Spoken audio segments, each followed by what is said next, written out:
Felix, I'll hand over to you. Thank you very much. Good afternoon to everybody in Cambridge and everybody in the ether. Even though I had to miss most of the last presentation, I do believe my talk follows on quite nicely from the previous two speakers.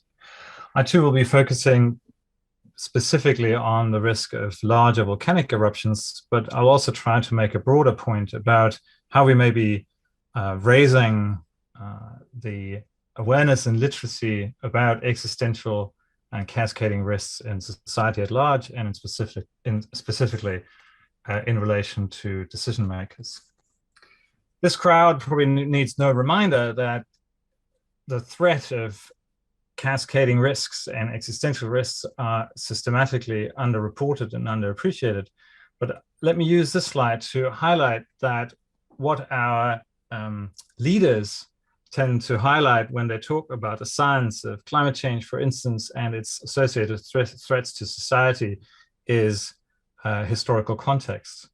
Now, I'm not claiming that Boris Johnson is an authority on the matter, but he did, in a major speech in relation to the COP event in Glasgow, warn of climate change in relation to the fall of the Roman Empire. So my talk makes the argument that we can use real major events, extreme events that happened in the past, with associated real impacts on societies at the time as templates and data to feed both the construction of realistic disaster scenarios and to roll these out into educational contexts.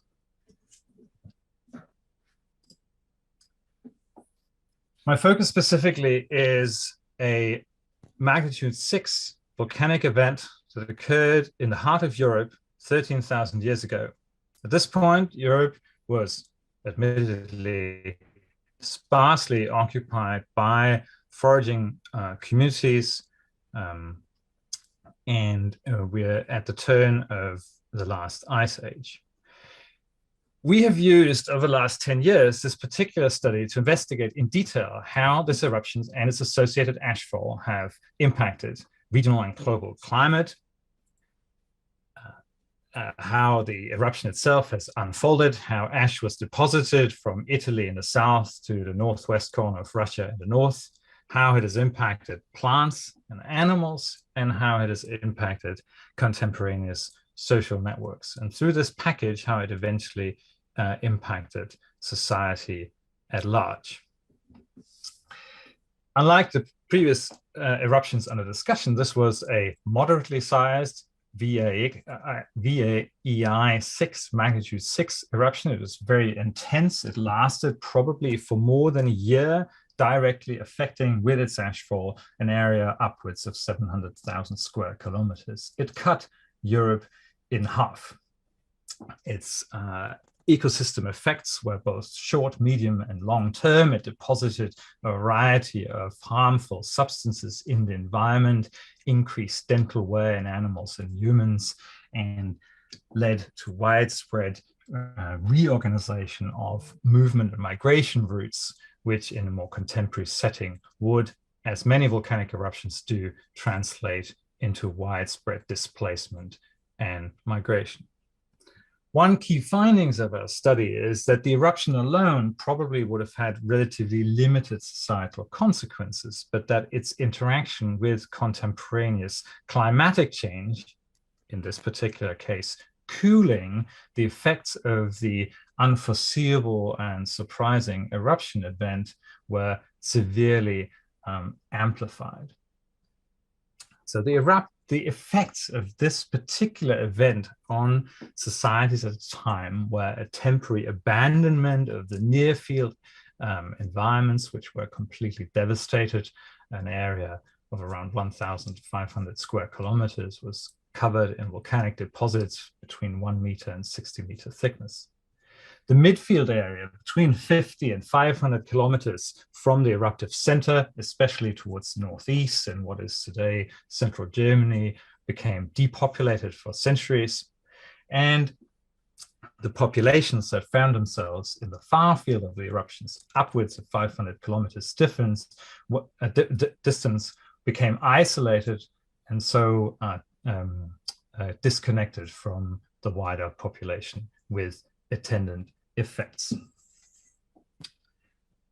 Using these various data sources, we can then flip the effects that such an eruption would have and did into future scenarios. And just to remind you where the volcano actually is, here it is marked by the orange triangle on both of these maps. The map on the left-hand side is population density in Europe. The darker the shaded area, the denser the population. And the map on the right are major critical infrastructure installations in Europe, primarily power plants. You can see that the location of the volcano is rather unfortunate in relation to both of those distributions. And I should also highlight that major airports such as Charles de Gaulle, Heathrow, Frankfurt are in part extremely close and in other parts moderately close to this eruption. And if you're mindful of the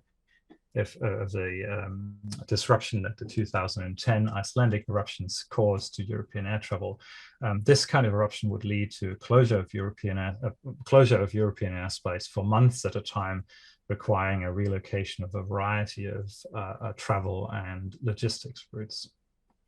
Now, the effects of such an eruption on contemporary societies, of course, would make their way back through logistics chains, thank you very much, into a global, through global networks into the wider world. So what have we done with this kind of disaster scenario? For once, we've been using various channels to promote such thinking amongst decision makers, but we're also trying to reach a public at large. The two figures you see here were used as major panels in a museum exhibition that made the point that volcanic risk is real and that its interaction with climate change can pose major threats to society. The upper panel summarizes the events that unfolded around and after the eruption 13,000 years ago. You see the climate stripes, a classic Ed Harris visualization here relating to Ice Age climate. And on the bottom, you see a similar projection for using various IPCC scenarios for future climate change, where we then positioned a similar kind of eruption in the year 2100 and let its societal consequences unfold. In summary, we argue that scenarios such as these and the archaeological record, the paleosocietal record, is replete with similar kinds of examples, can be used as a powerful database to constrain and construct realistic disaster scenarios that are also highly suitable for efficient and effective communication, both to the public and towards decision makers. Thank you very much.